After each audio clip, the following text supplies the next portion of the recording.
Di video kali ini saya akan sharing dan berbagi lagi kepada Anda. Kita langsung praktek bagaimana cara pelaporan SPT Badan untuk PT Perorangan non-PKP tahun 2023 yang sudah saya bahas di video sebelumnya. Mau tahu kan bagaimana caranya? Stay watching in this video.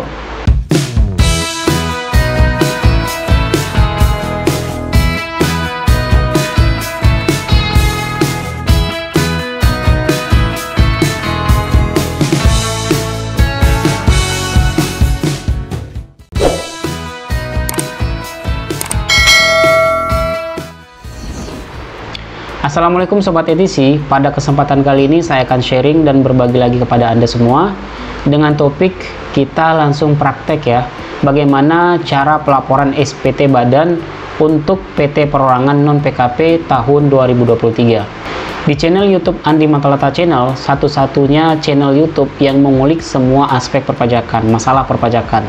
Jadi Anda perlu subscribe channel ini ya, karena di sini banyak sekali informasi yang Anda dapatkan. Jadi sebelum kita membahas materi tersebut, bila Anda suka dengan video ini, jangan lupa dukung terus channel ini dengan cara like, komen, dan subscribe Andi Matalata Channel. Dan bagi Anda yang ingin konsultasi masalah perpajakan, baik orang pribadi maupun perusahaan, dapat konsultasi dengan kami di nomor WA 0878 0184 4680. Selain itu, Anda juga dapat menggunakan konsultasi plus pendampingan pelaporan SPT Badan tahun 2023 versi prabayar. Perlu Anda ingat, pelaporan SPT Badan ini sangat rumit dan complicated. Jangan sampai Anda salah dalam cara pengisian yang dapat menyebabkan Anda disurati oleh petugas pajak.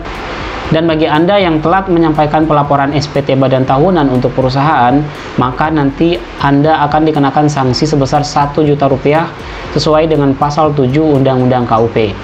Sebelumnya, saya akan disclaimer dulu bahwa apa yang saya sampaikan dalam video ini merupakan pendapat pribadi dari saya, seorang praktisi pajak dan seorang konsultan pajak resmi.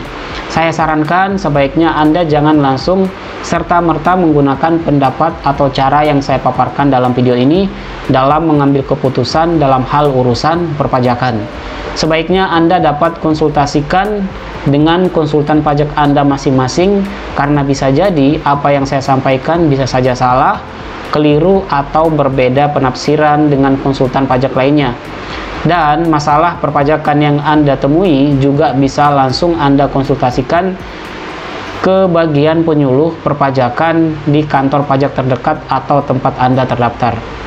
Oke, tanpa berlama-lama kita langsung saja bagaimana cara pelaporan SPT Badan PT Perorangan tahun 2023 menggunakan e-form yang telah Anda download di DJP Online. Baik, langkah pertama yang dapat Anda lakukan, silakan Anda kunjungi website djponlinepajak.co.id. Lalu silakan Anda masukkan NPWP perusahaan di bagian ini, kemudian lalu masukkan password.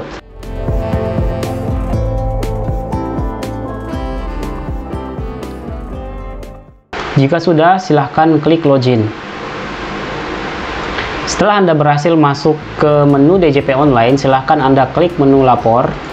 Lalu silahkan Anda klik pada menu e-form. Kemudian silahkan Anda klik pada menu buat SPT. Nah, pada bagian ini akan tampil e-form yang akan Anda download ya, tahun pajak 2023. Jenis SPT-nya dalam bentuk rupiah, kemudian status SPT-nya normal atau pembetulan. Kemudian di sini juga kita akan menggunakan media apa untuk pengiriman tokennya, kode verifikasinya. Silahkan Anda klik pada menu unduh formulir di sini. Kemudian silahkan Anda tunggu beberapa saat. Silahkan Anda klik pada bagian tanda panah ke bawah ini. Nah, di sini ada e-form-nya ya. Jadi silahkan Anda buka. Nah, ini dia e-form yang barusan saja saya download di DJP Online. Silahkan Anda klik pada filenya, lalu klik kanan pada mouse. Kemudian silahkan Anda buka Open with Adobe Acrobat Reader DC. Jadi di sini saya perlu sampaikan kepada Anda bahwa untuk membuka e-form ini Anda harus menginstal terlebih dahulu Adobe Acrobat Reader DC yang support dengan file ini. Jadi tidak semua installer atau aplikasi PDF support untuk membuka file EPOM ini. Anda dapat melihat atau mendownload installer atau aplikasi Adobe Acrobat Reader DC yang ada di video saya sebelum-sebelumnya. Nanti saya akan cantumkan linknya di bagian pojok kiri atas ini ya. Nah, silahkan Anda klik pada Adobe Acrobat Reader DC, kemudian silahkan Anda tunggu beberapa saat ya. Baik, di sini saya sudah berhasil membuka EPOM yang barusan saja saya download di DJP Online. Jadi bagi Anda yang masih pemula, yang masih baru-baru menggunakan EPOM ini dalam hal penyampaian pelaporan SPT badan perusahaan, maka mungkin Anda akan bingung sekali ya bagaimana cara pengisiannya. Anda harus mulai dari mana dulu. Jadi di sini kan banyak sekali lampiran-lampiran ya, lampiran induk, induk lanjutan, lampiran Romawi 1 dan seterusnya. Nah, di sini saya akan kasih tahu Anda harus memulainya dari mana nih untuk pengisian DJP Online ini untuk pelaporan SPT badan. Nah, bagi Anda perusahaan PT Perorangan yang omsetnya dalam 1 tahun masih menggunakan tarif 0,5% atau masih kurang dalam 4,8 miliar dalam 1 tahun, maka Anda bisa memulainya pengisiannya dari lampiran khusus 1A ya, yang bagian ini. Kemudian silahkan Anda klik buka. Nah, pada bagian ini silahkan Anda klik menu tambah di bagian ini ya. Klik menu tambah, lalu silahkan Anda masukkan jenis harta, harta berwujud, kelompok 1, misalkan nama hartanya printer, bulan dibelinya bulan apa, kemudian tahun berapa, harga belinya berapa, kemudian di sini ada nilai sisa buku fiskal awal tahun, ada metode penyusutan yang Anda gunakan garis lurus atau saldo menurun. Kemudian di sini ada penyusutan fiskal tahun ini. Jadi pada bagian lampiran khusus 1A ini adalah lampiran untuk memasukkan daftar penyusutan ya dan amortisasi fiskal. Jadi Anda harus menghitung terlebih dahulu seperti yang sudah saya sampaikan di video sebelumnya. Anda memiliki beberapa aset di perusahaan, berapa banyak aset yang Anda miliki di perusahaan tersebut. Anda harus menghitungnya dulu di Excel berapa sih kira-kira penyusutan fiskal tahun ini ya, biaya penyusutannya berapa gitu. Karena di dalam EPOM ini tidak bisa dihitung secara otomatis oleh sistem. Jadi mau nggak mau Anda harus mengisinya di luar dari file EPOM ini. Nah, jika sudah, nanti otomatis di bagian kuning ini akan ketarik data secara otomatis. Lalu kemudian Anda harus memasukkan secara manual pada bagian jumlah penyusutan komersial sama angkanya dengan jumlah penyusutan fiskal. Oke, Anda masukkan di bagian ini. Jika sudah, selanjutnya kita beralih ke lampiran Romawi 6 ya. Silahkan Anda klik di sini, lalu Anda klik buka. Nah, pada bagian ini kita akan memasukkan daftar penyertaan modal pada perusahaan afiliasi ya. Apabila nggak ada, berarti ini Anda abaikan saja ya, nggak usah diisi. Oke, saya kira ini nggak ada ya. Jadi kita lanjut ke lampiran berikutnya, yaitu lampiran 5. Kemudian silahkan Anda klik buka. Nah, pada bagian ini silahkan Anda memasukkan daftar pemegang saham atau pemilik modal dan jumlah dividen yang dibagikan. Oke. Nah, di sini Anda silahkan klik tambah di bagian bawah ini ya. Silahkan Anda klik tambah di sini, lalu nanti Anda masukkan namanya ya. Nama pengurusnya, kemudian alamatnya di mana, NPWP-nya berapa, kemudian Anda masukkan jumlah modal yang disetor. Jadi untuk jumlah modal yang disetorkan oleh pengurus ini Anda bisa lihat pada akte pendirian dari perusahaan tersebut ya. Nanti dijelaskan di sana secara terperinci ya. Kalau misalkan PT Perorangan berarti PT itu hanya dimiliki oleh satu orang saja, berarti tidak terbagi sahamnya untuk orang-orang yang lain atau pengurus-pengurus yang lain. Berarti di sini hanya untuk satu orang. Oke, silahkan Anda scroll sedikit ke bawah. Kemudian silahkan Anda isi pada bagian B, yaitu daftar susunan pengurus dan komisaris. Apabila perusahaan ini adalah PT Perorangan, maka tentu dimiliki oleh hanya satu orang. Berarti Anda hanya mengisi satu orang saja di bagian ini ya, bukan dua orang. Jika sudah, silahkan kita beralih ke lampiran 4. Oke, sekarang kita beralih ke lampiran 4. Kemudian silahkan Anda pilih lampiran 4. Kemudian klik buka di sini. Pada bagian lampiran 4 ini, Anda akan mengisi terlebih dahulu pada bagian A, yaitu PPh final. PPh final ini adalah PPh final 0,5% yang telah Anda bayarkan, yang telah Anda lunasi sesuai dengan omset yang Anda peroleh setiap bulannya ya. Jadi untuk memasukkan omsetnya atau PPh final yang sudah Anda bayarkan, Anda bisa klik pada menu tambah di bagian bawah ini. Jika sudah, silahkan Anda masukkan keterangan, yaitu keterangannya peredaran bruto PPh final PP 55 2022. Kemudian di sini silahkan Anda masukkan total omset yang Anda peroleh selama tahun 2023 ya. Kemudian isikan juga tarifnya 0,5%. Sedangkan untuk yang berwarna kuning ini sudah otomatis menghitung atau rumus yang sudah ditanamkan oleh DJP. Maka di sini akan muncul angkanya sebesar 7.947.075. Lalu selanjutnya kita beralih ke bagian B, yaitu penghasilan yang tidak termasuk objek pajak. Silakan Anda lihat pada bagian B, yaitu penghasilan tidak termasuk objek pajak. Di sini ada penghasilan seperti bantuan atau sumbangan, hibah, dividen, dan lain-lain. Banyak sekali ya yang tidak termasuk objek pajak. Lalu silahkan Anda naik lagi sedikit ke atas. Nah, selanjutnya kita beralih ke lampiran 3. Silahkan Anda pilih lampiran 3, kemudian silahkan buka. Di lampiran 3 ini membahas terkait dengan kredit pajak dalam negeri. Kredit pajak dalam negeri ini termasuk di dalamnya adalah PPh 22, PPh pasal 23, PPh pasal 26, dan lain sebagainya. Nah, apabila Anda memiliki bukti potong yang telah dipotong PPh pasal 23, maka Anda dapat menjadikan bukti potong tersebut sebagai kredit pajak di sini ya. Namun apabila Anda menggunakan tarif 0,5%, namun Anda dipotong PPh sebesar 2% atau PPh pasal 23, apabila Anda mengakui bukti potong tersebut pada bagian ini, maka nanti akan terjadi lebih bayar statusnya ketika Anda menyampaikan pelaporan SPT Badan. Nah, saran saya sebaiknya Anda tidak usah mengakui bukti potong PPh pasal 23 yang telah dipotong oleh perusahaan lain atau rekanan atau vendor lawan transaksi Anda apabila Anda menggunakan tarif 0,5%, karena itu nanti akan menyebabkan statusnya SPT, pelaporan SPT Badan ini akan menjadi lebih bayar. Kalau statusnya lebih bayar bisa kacau ya, Anda bisa ditanya-tanya oleh AR atau juga Anda bisa disurati SPD ODK, nanti Anda malah nggak tenang hidupnya, nggak nyenyak hidupnya.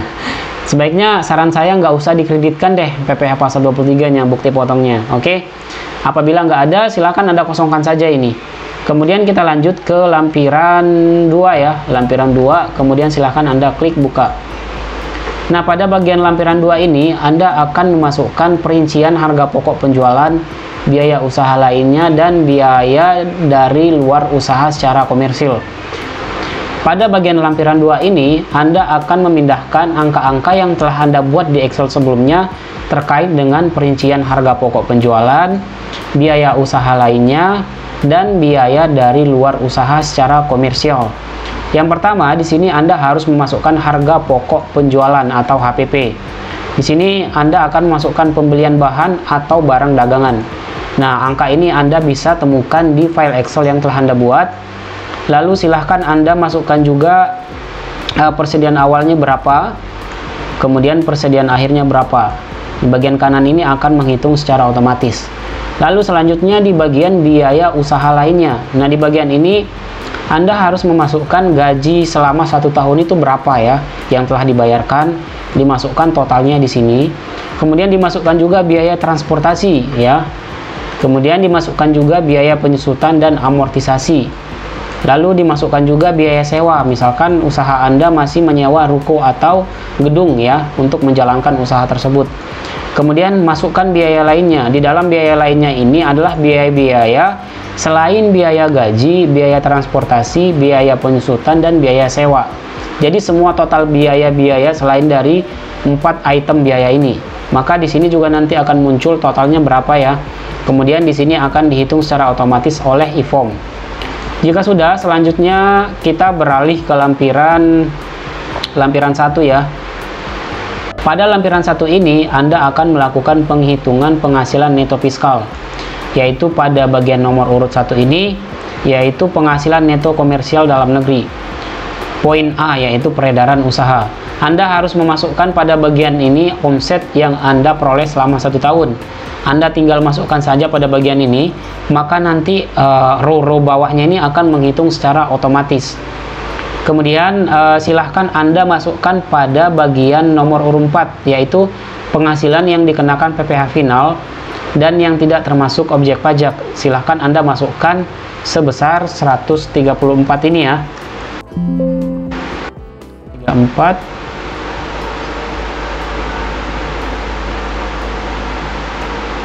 Nah, jika sudah, silahkan Anda dapat scroll sedikit ke bawah. Jika sudah Anda memasukkan angka pada bagian nomor urut 4, yaitu penghasilan yang dikenakan PPh final, maka pada bagian nomor 8 ini tidak akan menghitung neto fiskalnya, atau tidak akan menghitung ke bagian lampiran induk, alias nanti di induknya akan nihil, tidak ada angka masuk ke depannya ya.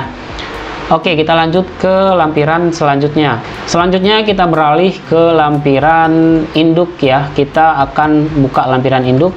Kemudian silahkan Anda klik buka di sini. Oke, di bagian lampiran induk ini semua angkanya kosong ya. Anda bisa lihat kosong, nggak ada angka satupun karena Anda menggunakan tarif PPh final. Jadi angka yang telah Anda input di lampiran-lampiran sebelumnya tidak pindah ke angka depan atau ke lampiran induk ini. Selanjutnya kita beralih ke lampiran induk lanjutan. Silahkan Anda pilih pada induk lanjutan, kemudian klik buka di sini. Nah, pada bagian lampiran induk lanjutan ini, di sini akan terlihat jumlah PPh final yang harus Anda setorkan atau yang telah Anda lunasi di tahun 2023 sebesar 7.947.000 sekian. Kemudian Anda dapat scroll sedikit ke bawah ya. Nah, di sini juga sudah terchecklist secara otomatis dokumen-dokumen yang akan Anda upload di e-form ini. Yang pertama ada laporan keuangan terdiri dari neraca dan laba rugi. Kemudian di sini juga ada transkrip kutipan elemen. Kemudian di sini juga ada daftar penyusutan. Kemudian di sini jangan lupa Anda isikan kotanya di mana perusahaan Anda berdiri. Kemudian isikan tanggal ya, tanggal berapa ingin dilaporkan nih SPT tahunannya. Selanjutnya di sini Anda harus mengisi pada lampiran 8A ya. Nah, di sini kan banyak sekali pilihan, misalkan lampiran perusahaan industri, perusahaan dagang. Anda pilih saja bagian lampiran 8A yang non kualifikasi. Kemudian silahkan Anda klik buka di sini. Nah, pada bagian lampiran 8A strip 6 ini, di sini Anda akan memasukkan transkrip kutipan elemen-elemen dari laporan keuangan. Yang pertama di sini elemen dari neraca ya, laporan posisi keuangan. Anda silahkan masukkan kas dan setara kasnya, kemudian masukkan aktiva tetap lainnya, lalu masukkan juga akumulasi penyusutan. Kemudian masukkan juga di bagian pasifa, yaitu ada hutang pajak. Kemudian Anda masukkan juga modal sahamnya, lalu silahkan Anda masukkan juga laba yang diperoleh tahun ini ya. Atau misalkan juga ada laba di tahun-tahun sebelumnya, silahkan Anda masukkan di bagian ini, bagian nomor urut 18. Silahkan Anda scroll sedikit ke bawah, kita akan mengisi di bagian laporan laba ruginya. Nah, pada bagian Romawi 2 yaitu ada elemen dari laporan laba rugi. Di bagian laba rugi ini, Anda akan memasukkan jumlah total omset yang didapatkan selama tahun 2023, yaitu penjualan bersihnya. Kemudian masukkan juga persediaan awal barang dagangan, kemudian pembelian barang dagangannya berapa, lalu masukkan juga persediaan akhir dari barang dagangannya berapa, kemudian masukkan juga yaitu beban umum dan administrasinya, total beban yang dikeluarkan selama tahun 2023. Anda masukkan di bagian ini, nanti akan dihitung secara otomatis oleh sistem e-form. Lalu silahkan Anda scroll ke atas. Kemudian silahkan Anda klik pada menu sebelumnya. Lalu silahkan Anda klik pada menu kirim di sini. Nah, di sini Anda harus melampirkan laporan keuangan ya. Silahkan Anda upload dokumen Anda di sini dengan cara klik unggah di sini, lalu cari folder di mana Anda menyimpan berkas-berkas atau dokumen yang Anda perlu upload di sini. Jika sudah, silahkan Anda isikan juga kode verifikasi di sini sebanyak 6 digit. Kode verifikasi ini juga nanti akan dikirimkan ke email atau ke nomor telepon sesuai yang Anda pilih pada saat Anda melakukan download e-form di DJPN Online. Mungkin itu saja yang dapat saya sampaikan pada video kali ini. Bagi Anda yang memiliki masalah perpajakan atau Anda ingin konsultasi plus pendampingan pelaporan SPT Badan Perusahaan tahun pajak 2023, baik PT perorangan yang sudah PKP atau non PKP, CP yang PKP atau non PKP, atau PT non perorangan yang PKP atau non PKP, dapat Anda konsultasi plus pendampingan pelaporan SPT Badan tahunan di nomor WA 0878 0188 844680. Apabila Anda suka dengan video ini, dukung terus channel ini dengan cara like, komen, dan subscribe channel YouTube Andi Matalata Channel. Satu-satunya channel YouTube yang membahas seputar perpajakan sangat complicated. Jadi Anda harus subscribe channel ini untuk mendapatkan informasi-informasi yang terupdate terkait dengan perpajakan. Kurang dan lebihnya saya mohon maaf. Wassalamualaikum warahmatullahi wabarakatuh. Bye bye.